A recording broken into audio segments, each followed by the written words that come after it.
Alam semesta belum dicipta. Beliaulah alam pertama yang dicipta.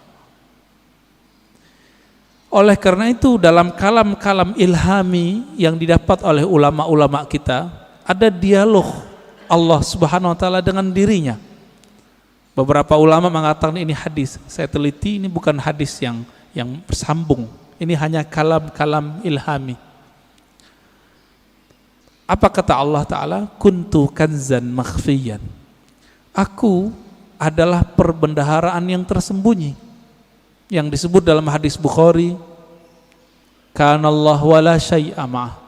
Allah ada, tiada satu pun bersamanya. Rahasia, sangat rahasia. Lalu Allah mengatakan, fa ahbabtu an u'rafa. Lalu aku ingin dikenal. Aku cinta dikenal. Jadi yang boleh narsis itu cuma Allah. Yang boleh suka popularitas itu cuma Allah. Karena Allah punya rahasia disebut kanzan makhfiyan. Aku ingin dikenal, fa khalaqtul khalqa. Aku ciptakanlah makhluk. Siapa makhluk pertama? Allah ciptakanlah apa yang kita sebut dengan tiupan pertamanya. Allah meniup. Ini jangan salah faham. Ini contoh ayatnya. Fanafakhtu fihi min ruhi. Aku tiupkan dari rohku. Allah menyebut zatnya, rohnya. Maka Allah menamakan zatnya dengan roh, ruh. Hembusannya itu menjadilah apa yang kita sebut sekarang dengan Nur Muhammad sallallahu alaihi wasallam. Tapi sebelum Nur Muhammad, Allah itu mengenalkan dirinya bahwa dialah Ahad. Qul huwallahu ahad.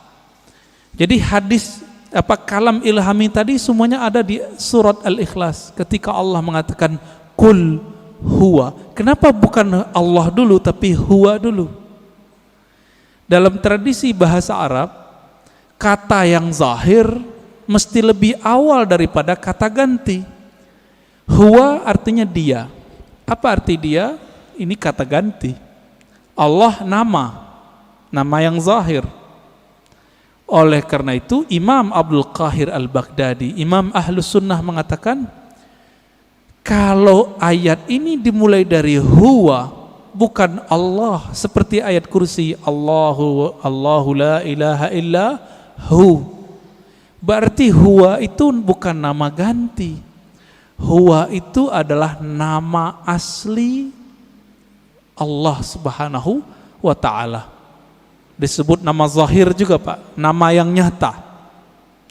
Huwa itu bahasa Arab artinya dia. Bapak kalau sebut dia dalam bahasa kita, maknanya mirip dalam bahasa Arab. Saya bilang dia, orangnya tampak enggak oleh mata? Ya.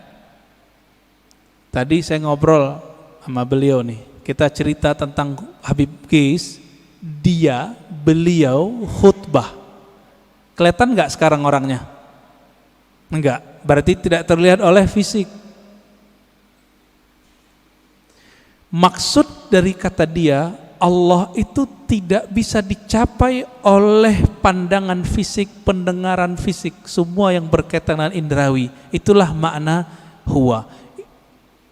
Oleh karena itu ulama kita yang ahli qalbu sepakat huwa nama Allah. Jadi jangan heran nanti ketemu kiai-kiai Betawi lama, kiai-kiai Banten, kiai-kiai Jawa lama, kiai-kiai Sumatera, mereka berzikir hu Allah. Ya, hu itu surat Al-Ikhlas itu Pak. Bukan bid'ah, diambil ayat itu huwallah. Bid'ah enggak tuh? Ngambil dari surah Al-Ikhlas kok. Ya, kalau ada sahabat kita yang mengatakan bid'ah, mungkin pensyarahan ini belum sampai kepada beliau. Kitab-kitab mengenai ini banyak. Al-Ibda ya, fi Madaril Ibtida, itu menjelaskan perdebatan ulama tentang zikir hu boleh atau tidak. Setelah dibid'ahkan oleh Ibnu Taimiyah, dibalas oleh yang lebih senior oleh Ibnu Taimiyah, namanya Ibnu Athaillah Sekandari. Finalnya itu boleh, bahkan disyariatkan, masyru', begitu bahasa Arabnya. Jadi jangan terjebak di situ. Huwa itulah yang disebut kanzan makhfiyan, perbendaharaan yang tersembunyi. Coba lihat Bapak Saudara makan Allah. Allah itu dalam surat Thaha berkata kepada Sayyidina Musa, "Hei Musa, innani anallah." Masih ingat? Ayat 14. Surat 20 ayat 14. Innani anallah. Sesungguhnya akulah Allah. Berarti Allah menyebut di sini nama zatnya dengan ana. Sesungguhnya akulah Allah. Maka Nabi Musa diperkenalkan oleh Allah dengan nama yang baru, Allah. Itu sebabnya orang-orang Yahudi memanggil Allah itu dengan panggilan El. Allah itu bahasa Arab, Pak. Dalam bahasa Ibrani, El. Siapa yang menjelaskan ini? Ada tokoh orientalis dari Australia, tetangga kita. Namanya Arthur Jeffrey. Bisa 19 bahasa, Pak. Tapi sampai mati dia nggak percaya Quran dari Allah. Meneliti Quran, meneliti hadis, tapi nggak percaya bahwa Al-Quran dari Allah. Emang hidayah itu nggak masuk ke akal, hidayah itu masuk ke kolbu. Jadi kalau Bapak ngaji, diakal-akali, itu dalam pikirannya nolak terus tuh apa yang saya katakan dari awal sampai sekarang. Maka kalau ngaji, jadikan akal itu tunduk kepada kolbu. Kolbu itu mainnya dengan rasa. Rasa yang dipakai oleh kolbu berbeda dengan rasionalitas yang dipakai oleh akal. Banyak ya. Teman kita nggak pernah merasakan khusyuk, dia bilang mustahil khusyuk. Dia nggak pernah coba, dia bilang nggak ada. Ya, sama kayak orang nggak menikah, nggak tahu nikmatnya malam pertama, dia bilang nggak ada tuh nikmatnya nikah. Mirip-mirip begitulah kira-kira. Bapak Ibu Saudara makan Allah.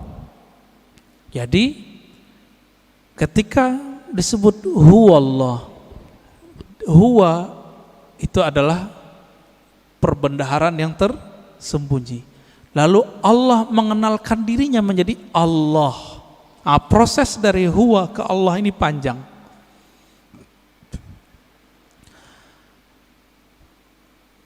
Karena Allah ingin dikenal, maka Allah meniupkan dari ruhnya. Tiupan inilah yang disebut dengan tiupan yang bernama Ahmad.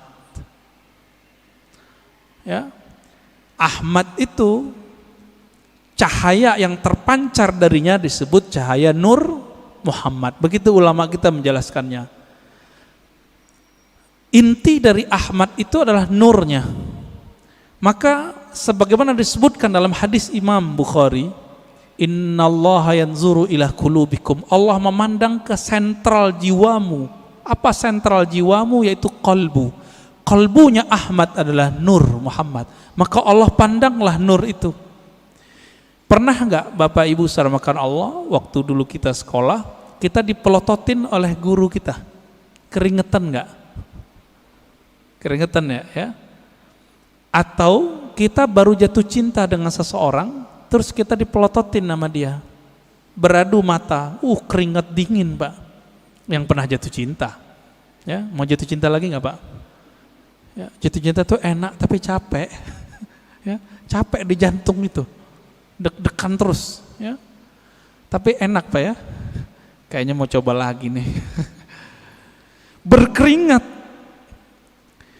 Maka di saat Allah Subhanahu wa Ta'ala, sang pemilik ruh, sang peniup,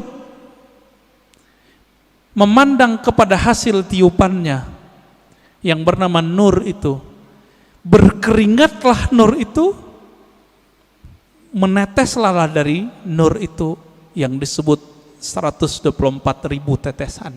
Itulah rahasianya filosofinya, hikmahnya, kenapa jumlah para nabi dan rasul 124.000.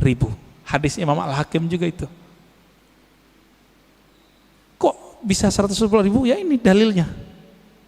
Dalil rohaninya, dalil zawq qalbiyahnya. Yang Allah pandang apa? Nur Muhammad sallallahu alaihi wasallam. Yang itu yang Nabi Muhammad sallallahu alaihi wasallam mengatakan, kuntu nabiyan, aku sudah diangkat jadi nabi. Sudah dipandang oleh Allah. Itulah kenabian beliau. Inilah yang dikatakan beliau, aku sudah jadi nabi sebelum Nabi Adam. Inilah kata-kata dari Allah SWT, tidaklah aku utus engkau Muhammad kecuali rahmat untuk sekalian alam. Alam pertama itulah bernama alam, ya, tetesan itu, alam nur itu. Dan kabar gembiranya Bapak Ibu yang melakukan Allah, saudara, semoga kita termasuk bagian ini ya. 124.000 itu kan semua semua nabi dan rasul. Karena Nabi Muhammad mengatakan la nabiyya ba'di, tiada nabi lagi setelahku. 124.000 itu masih ada enggak? Masih. Tapi pangkatnya sekarang bukan seorang nabi. Pangkatnya adalah seorang wali. Ala inna awliya Allah la khaufun alaihim wala hum yahzanun. Tapi qalbunya itu warisan dari qalbunya para nabi. Inilah makna hadis al ulama warasatul anbiya. Ulama itu mewarisi nabi.